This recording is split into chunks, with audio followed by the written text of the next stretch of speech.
పాడి పంటలు కార్యక్రమాన్ని వీక్షిస్తున్నటువంటి ఆక్వా రైతులందరికీ నా యొక్క నమస్కారం.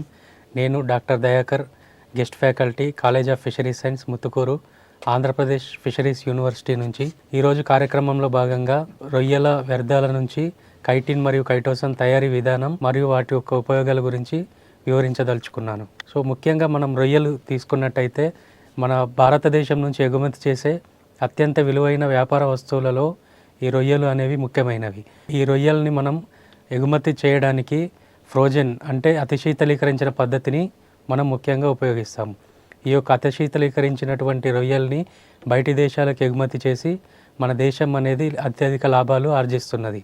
సో ఈ యొక్క రొయ్యల ఎగుమతుల్లో ముఖ్యంగా మనం రొయ్యల ప్రాసెసింగ్ ప్లాంట్ నుంచి రొయ్యల వ్యర్థాలు అనేవి 45 నుంచి 50% వరకు మనకు రొయ్యల వ్యర్థాలు అనేవి వెలువడుతున్నాయి.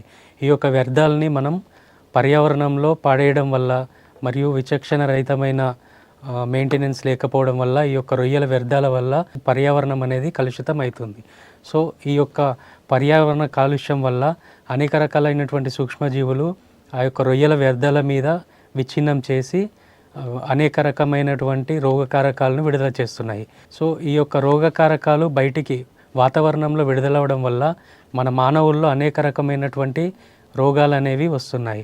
సో ఈ యొక్క పర్యావరణ కాలుష్యాన్ని తగ్గించడానికి మరియు ఈ యొక్క రోగకారకాలను ఆపేయడానికి మనం ఈ యొక్క రొయ్యల వ్యర్థాలను సరైన రీతిలో ఉపయోగించడం వల్ల, అంటే అనేక రకమైన విలువైన ఉత్పత్తులను ఈ యొక్క రొయ్యల వ్యర్థాల నుంచి ఉత్పత్తి చేయడం వల్ల ఈ యొక్క పర్యావరణ కాలుష్యాన్ని తగ్గించుకోవచ్చు మరియు ఆర్థికంగాను ఎంతో లాభాలు పొందవచ్చు.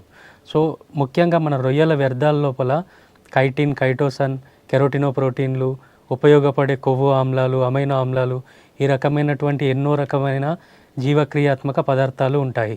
సో ఈ రకమైన విలువైన ఉత్పత్తులు మనం ఉత్పత్తి చేసి బయటి దేశాలకు ఎగుమతి చేయడం వల్ల ఇక్కడ మన దేశంలో ఉన్నటువంటి చాలా రకాల ఇండస్ట్రీల్లో కూడా వీటిని ఉపయోగించి మనం ఆర్థిక లాభాలు పొందవచ్చు.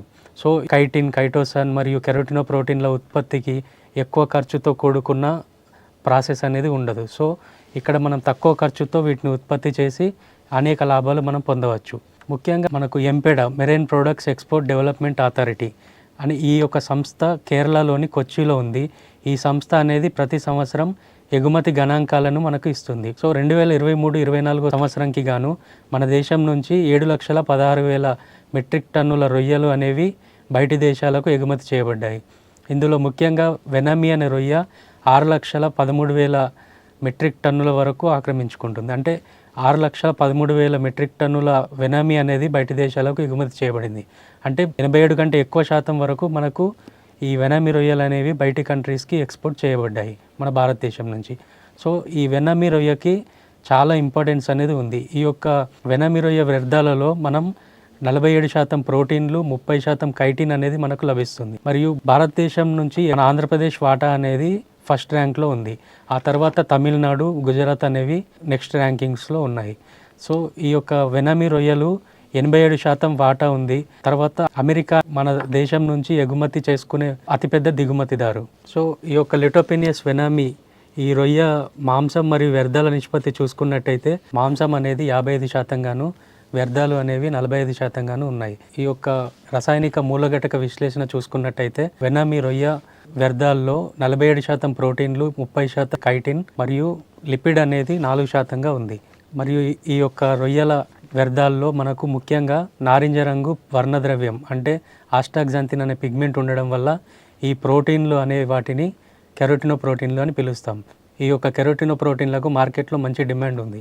ఎందుకంటే చేపల మేతలో ఉపయోగించే దానాలో మెయిన్గా ఈ ప్రోటీన్ అనే రిక్వైర్మెంట్ చాలా అవసరం ఉంది. దాంట్లో ఆర్టిఫిషియల్ కృత్రిమ ప్రోటీన్లను ఈ యొక్క సహజ వనరు ప్రోటీన్తో రిప్లేస్ చేయడం వల్ల ఫార్మర్స్ లాభాలు ఆర్జించవచ్చు. ఈ యొక్క కెరోటినోప్రోటీన్లో ఉండే పిగ్మెంట్ అంటే ఈ యొక్క ఆస్టాక్సాంతిన్కి అనేక రకాలైనటువంటి ఉపయోగాలు ఉన్నాయి. మనం ముఖ్యంగా కెరోటినోప్రోటీన్లు, కైటిన్ మరియు కైటోసన్ ఈ 3 పదార్థాలను రొయ్యల వ్యర్థాల నుంచి ఎలా తయారు చేస్తామో ఈ యొక్క పద్ధతులను నేను వివరిస్తాను. రొయ్యల వ్యర్థాలని తీసుకొని దాన్ని బాగా కడగాలి. శుభ్రపరిచిన తర్వాత వాటి నుంచి లవణాలు తీసేయాలి. తర్వాత వాటి నుంచి ప్రోటీన్లు తీసేయాలి. అలా తీసేసిన పదార్థాన్ని కడుక్కొని ఎండబెట్టడం వల్ల మన కైటిన్ అనేది తయారవుతుంది. సో మొదట మనం లవణాలు తీసేసే పద్ధతిని డీమినరలైజేషన్ అంటారు. దీంట్లో 1.25 నార్మాలిటీ కలిగినటువంటి హైడ్రోక్లోరిక్ ఆమ్లం అంటే బలమైన ఆమ్లాన్ని ఉపయోగించి 1:3 నిష్పత్తి అంటే 1 కేజీ రొయ్య వ్యర్థానికి 3 లీటర్ల ఆమ్లాన్ని ఉపయోగించి బాగా నానబెట్టాలి 1 గంట వరకు. అలా నానబెట్టిన తర్వాత దాన్ని వడగట్టుకొని ఆ వచ్చిన పదార్థానికి మనం బలమైన క్షారాన్ని జోడించాలి. అంటే 5% NaOH అనే బలమైన క్షారాన్ని మనం జోడించి 60 నుంచి 80 డిగ్రీల ఉష్ణోగ్రత వద్ద 1 గంట సేపు మళ్ళీ నానబెట్టాలి. అలా వచ్చిన మిశ్రమాన్ని వడగట్టుకొని ఈ విధంగా మనం ప్రోటీన్లు, లవణాలు అనేవి రొయ్యల వ్యర్థాల నుంచి తొలగించవచ్చు. సో ఇలా తొలగించిన తర్వాత మనం ఆ వచ్చిన పదార్థాన్ని ఎండబెట్టుకుంటే మనకు కైటిన్ అనేది తయారవుతుంది. ఆ యొక్క కైటిన్ నుంచి కైటోసాన్ అనేది మనం తయారు చేయవచ్చు. ఈ ప్రాసెస్ని డిఎస్టైలేషన్ ప్రాసెస్ అంటారు. అంటే కైటిన్ నుంచి అసిటైల్ గ్రూప్స్ అనేవి తొలగించి మనం కైటోసాన్ అనే పదార్థాన్ని తయారు చేసుకోవచ్చు.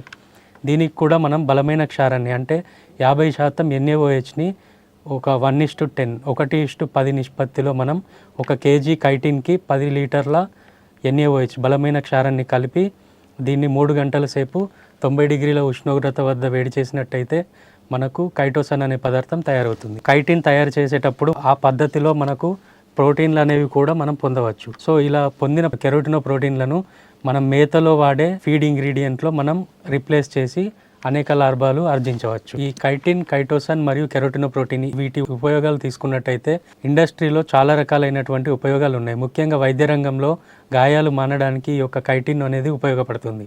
మరియు ఆహార రంగం, వ్యవసాయ రంగంలో ఫర్టిలైజర్గా దీన్ని ఉపయోగించవచ్చు.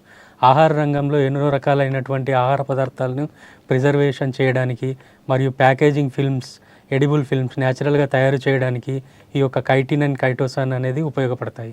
కైటోసాన్ అనేది ముఖ్యంగా సౌందర్య సాధనాలు అంటే కాస్మెటిక్స్ తయారీలో మరియు నీటిని శుద్ధి చేయడానికి, బలమైన లోహాలను తొలగించడానికి మరియు బయోటెక్నాలజీ రంగంలో, ముఖ్యంగా వస్త్ర రంగంలో వీటిని ఉపయోగిస్తాము.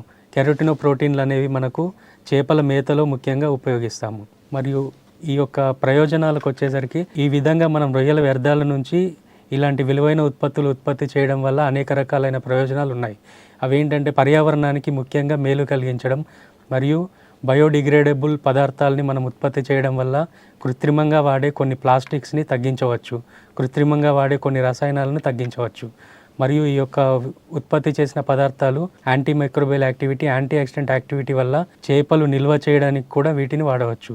ఈ విధంగా మనం రొయ్యల వ్యర్థాల నుంచి అనేక రకాలైనటువంటి వివిధ రకాల ఉత్పత్తులను ఉత్పత్తి చేసి మనం ఇండస్ట్రీలో ఎంతగానో లాభాలు ఆర్జించవచ్చు. మరియు ఈ యొక్క విధానాలు, ఈ తయారీ పద్ధతులు అనేవి తక్కువ ఖర్చుతో కూడుకున్నవి.